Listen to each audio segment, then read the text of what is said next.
Hello everybody, welcome to another Arkham Horror the Card Game list video. Today we're going to be talking about the top 5 strongest investigators. In our opinions. In our opinions, yes. There's this honestly, comment if you disagree or if you think there's some we missed. We had a long list and we chose the top 5 from that list. Yeah. A few things of note, this is up to the Dream Eater cycle, not beyond. And it also did not include any of the book investigators because we feel like they're more fairly judged in like when you see like their actual version. I think the book ones are a bit kind of niche in how they're released. I don't think that any of them except for maybe Sauce deserve to be on the list anyway. I agree, yeah. I do agree with that. I'm sorry, are you suggesting that Norman Withers isn't good? I'm suggesting Jane Barnes isn't good. So before we get onto this list, what were we kind of like generally looking at for each of our ratings when we came into this?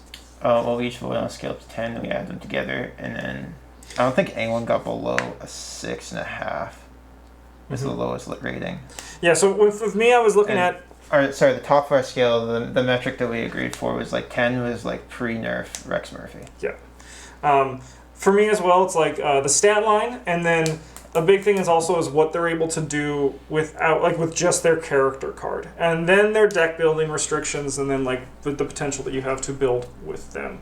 Wasn't my mask just being a fucking nightmare right now. So we tried to take most things into consideration, including their like unique cards, but I think overall though it's a very unbiased list. I think it's just like straight up these investigators. I think we're the top 5est in the strong. There would be a lot more green guys on this list. Yeah. Well, I mean, like also our voting system kind of makes it hard to be biased because it averages them out. It brings like I think all the green characters are 10s. I'd like to give this guy a 32, please. But let's dive in. Let's start with our 5th strongest investigator, which is Will Yorick. He's like really good at fighting stuff and really good at not dying. Yeah, he's very good at not dying. A big thing as well is that like just having a whole second resource pool, which is your discard pile, is huge. Yeah, he does suffer from many of the problems that investigators who have access to blue cards do, in that you are incredibly resource short the entire game. And his ability exacerbates this to an extent where you want to be playing your cards again. So I mean, like seeing how the way you play him, like with the cherished keepsake and the leather coat, like seems like not like the best thing to do, but at the same time, that's just it's an efficient choice. You just get to always like it's not the reason that I play cards like that when I play Yorick is because I want to make sure that I always have an option that I can play from my discard pile when I kill something, and just having 2 more health it's not terrible. I think like he only has 4 fist.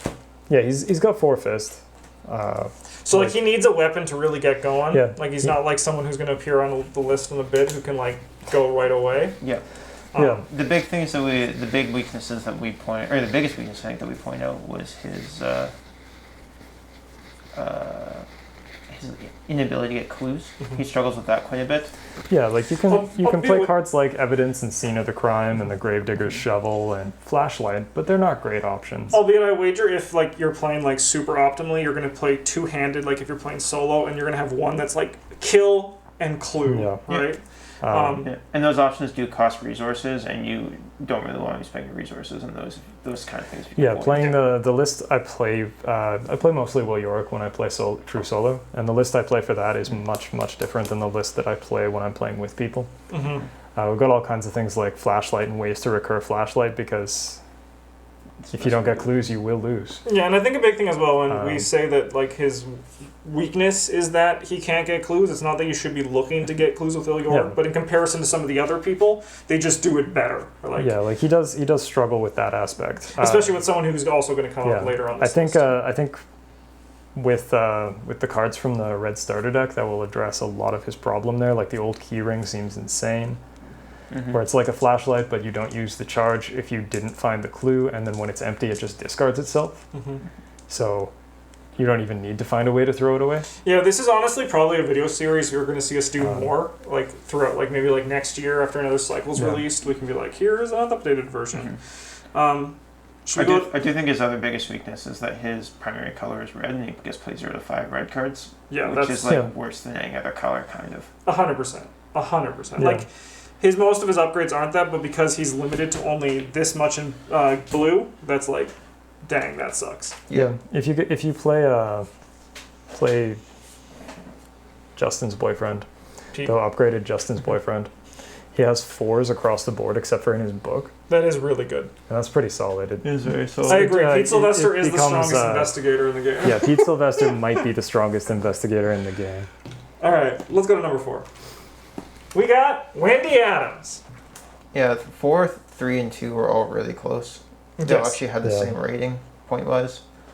But Wendy, so she just gets to take tests again. Mm-hmm. Yeah, so Wendy's on the list because we all agree that most of the cards in your deck could actually do nothing and be unplayable, and they'd still be kind of okay.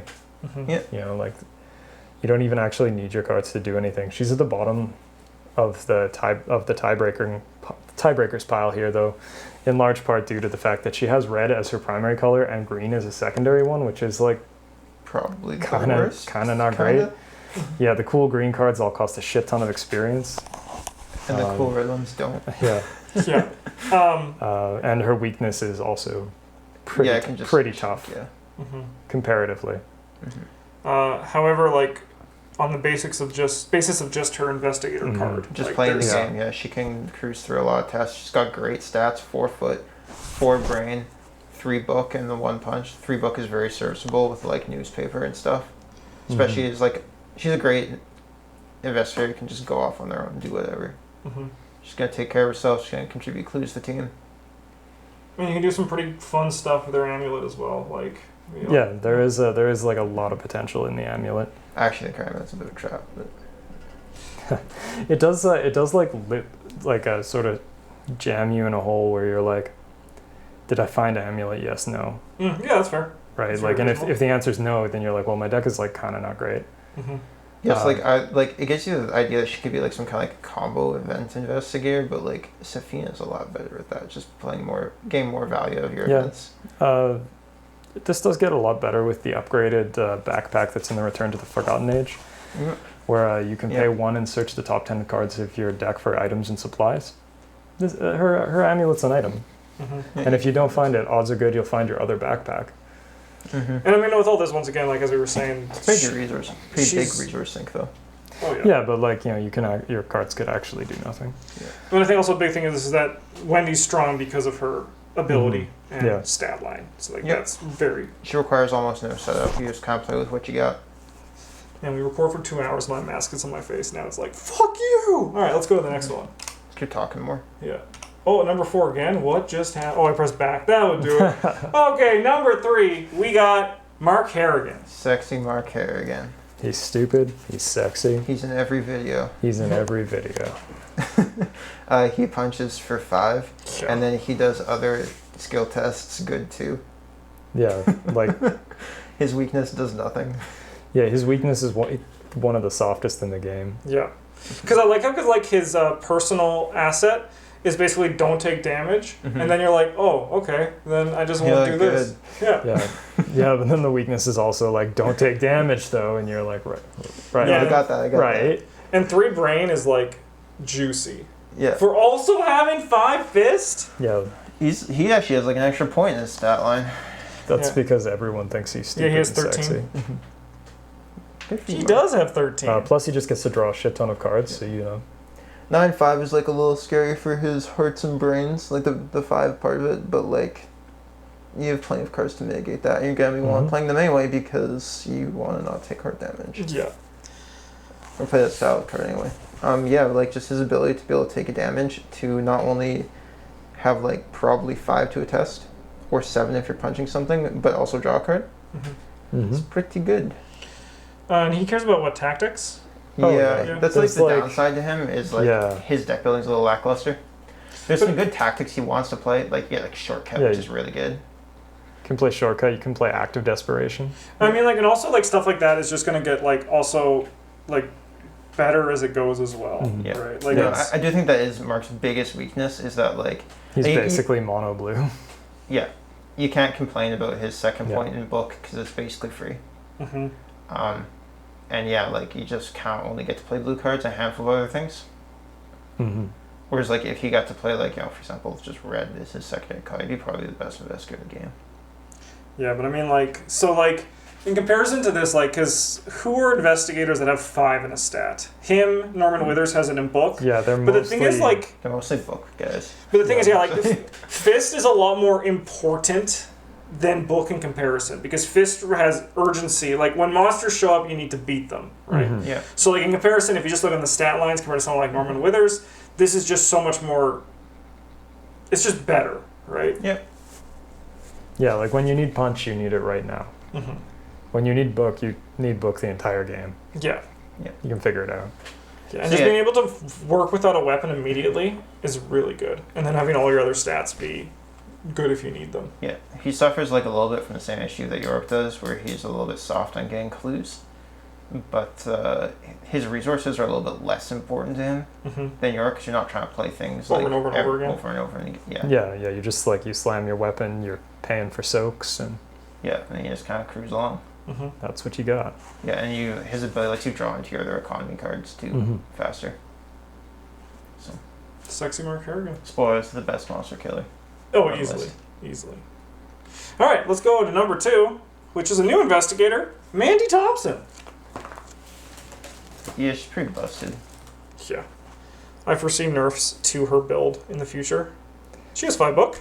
Yeah, I wouldn't be surprised if like Dr. or Mr. Rook got nerfed experience or mutated, I but think you need something. oh yeah, like the 30 card Mandy deck is where it's like really absurd, where you can just churn through half your deck every turn basically. Yeah, like we just finished recording our Dream Eaters, and I was a daisy that just liked to use the whatever that book is called that has now slipped my mind. Old Book of Lore. Yeah, Old Book of Lore. And it was really fun and very powerful, and I never felt at risk because I always have what I needed, and she just does that, but better. Yep, she also gets like insane deck building flexibility. Yes. And then you get to play red cards, which are great, or purple cards, which are great, and green cards, which are like okay. It means that you can sleight of hand into play books, which is like largely not good. Yeah. But it could be. Again, she's got that like fantastic 10 out of 10 stat line where she's got 3 brain, 5 book, 1 punch, 3 foot, 5 in the good stat, 1 in the dump stat. Your dump stat's actually a dump stat. Yeah. Her shocking revelation weakness is pretty soft. It's annoying sometimes. Mostly because you can just like find it, right? Like you can just play your research librarian, research system, something like that, and just get it out of the way. Yeah. And then just search freely. Yeah, and you get so much value off like the occult evidence and the other research cards you get to play that I don't remember what they're called. Shocked Rabbi. Yeah, Shocked Rabbi, and I'm just like starting this. I have them right here. Yeah. Astounding Revelation and Surprising Find. Yeah. Which are like, I mean, I'm very excited to see what else they do with the research. I think we only need like one more research thing. You seen those? Some people talking about playing blue characters with one copy of the get to money when you find it. Yeah, because you can just stick to and the then you're plan. just like at the beginning of the game, like stick to the plan. I'm searching my deck. Yeah, find Astounding, and then get some money neat. back. Yeah. I think she's very strong, and she's searching your deck for things is incredible, and then her stat line reflects that. I personally think that she could potentially be the top spot if we had seen her play more than once. I agree. Or like just seeing her play. I would like to see her deck building change to like 40, 50, 60. Yeah, that'd probably be more fair. The 30 is kind of absurd. The 30 card pile is like why she's on the list where she is. She would definitely be in the top 5 without it, but I don't know, like 40 cards with 2 copies of these is still like very, very good. Yeah. But she might be a little bit lower. It means that like getting the engine started is a little tougher. Yeah. Like even the 50 card trash deck I played where I wasn't even trying to be efficient, I just jammed in all kinds of yellow cards. So I was like, how many of these untranslated and like stupid garbage upgrade things can I do in a game? Yeah. And that was like really good. Yeah, no, it's gonna be interesting to see. I do agree. I think our number 1 is a bit because of as well just memories of him, right? And if he was our rubric for 10, he is also like absolutely insane at player counts lower than 3. Yes, that is true. So let's get to our number 1, who, if you were paying attention, is none other than Rex Murphy. It's another yellow character. Yeah. He's still just as good while nerfed. He's like much worse at higher player counts Yeah. He's like very similar if you're playing with 2 or less. He's even pretty solid at 3 because like with a deduction you can still suck up the players and investigators worth of clues. Yeah. Yeah, I think it's just having a deduction like printed on you every turn is crazy. It is pretty good.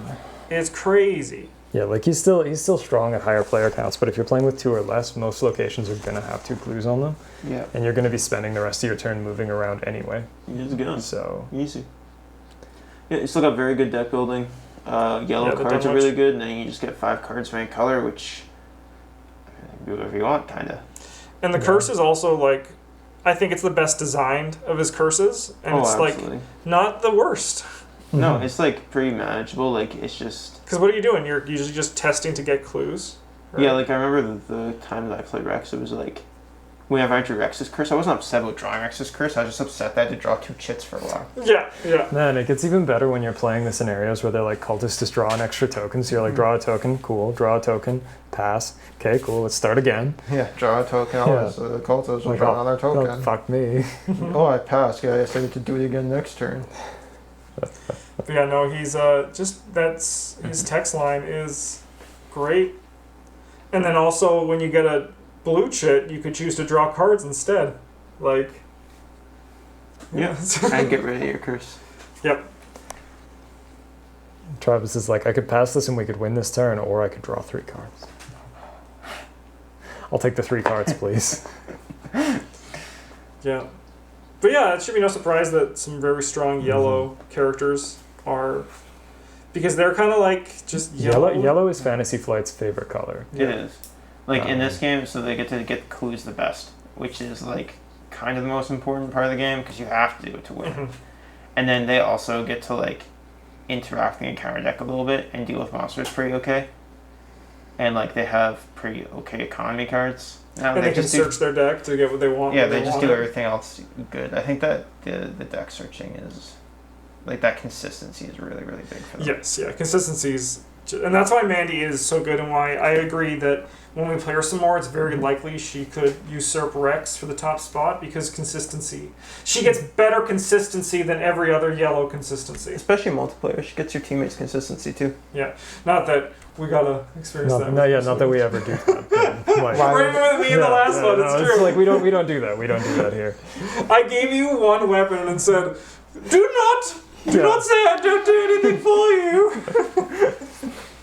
Anyway, I'm gonna search and find nothing. Yeah. I'm gonna search and do a direct horror to myself because I'm out of cards. Yeah. Classic. Yeah, no, I just think I would love to hear from our viewers of what they think. We are kind of like silly build. We still also like, I say predominantly like we care about winning, but we're also like not hyper focused. There was one comment on one of our videos from someone who's like hyper focused on winning, and I really liked that mindset. And I'd be interested to hear all over like people who think they're strongest. I mean, I think this is just like going away from that and like what we just think is the absolute strongest. Well, yeah, like we're all here to win, but we only play on standard because that's where it gives us the time like it's challenging enough that we have to try to win, but also like we get to play around with our cards a bit and play cards you wouldn't think of otherwise, or you just get to play with the cards you want to play with as opposed to the ones you've got to play with. Yeah, you don't feel pressure like I have to play those from gonna. So I think in the future we're going to be touching on this topic again. We're going to be doing in color. We'll probably wait till after the Innsmouth cycle releases to do the color one. Yeah, probably. And then Until November. We're also going to do a tier list of all investigators, which I think will be a really fun video to do. Yeah, we can do that. Lola's going to be on the top. Oh yeah, L tier for Lola. She's the best. She gets her own tier. Thanks for watching, everybody. Let us know in the comments who you think the strongest investigators are. Thanks for watching. Have a good one. And as always, GG's.